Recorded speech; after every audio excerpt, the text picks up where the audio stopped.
Unveiling secrets. Conquering contractions with negative modal verbs. Hello, English explorers. Today, we're going to unravel a truly intriguing topic in English grammar: contractions with negative modal verbs.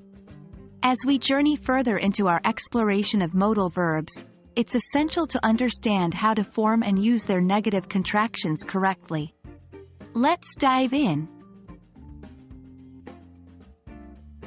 Contractions are a way to make your English sound more natural and fluent. With modal verbs, these contractions usually happen when we combine the modal verb with the word not. Here are a few examples: can't, cannot, won't, will not, shouldn't, should not. It's vital to know these because they're used quite often in both spoken and written English.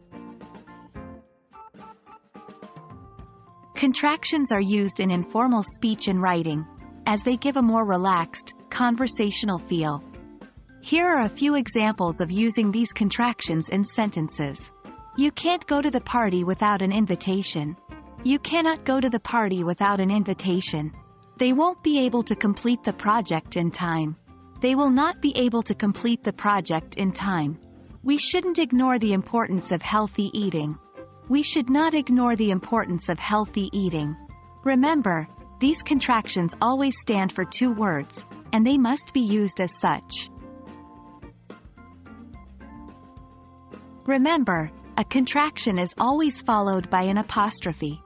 This is a crucial point, as missing out on the apostrophe could lead to confusion.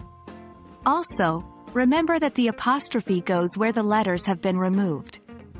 For instance, in can't, the apostrophe is where no, in not, was. Here are those examples again. Can't, can plus not equals can't.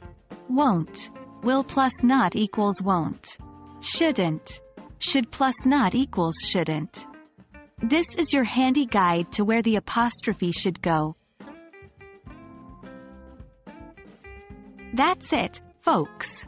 You've now learned about contractions with negative modal verbs.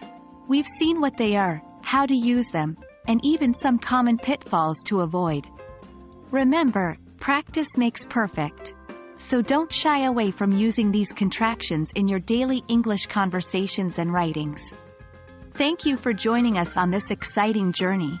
Keep exploring, and remember, English isn't a beast to be feared but a puzzle to be solved. Until next time, happy learning!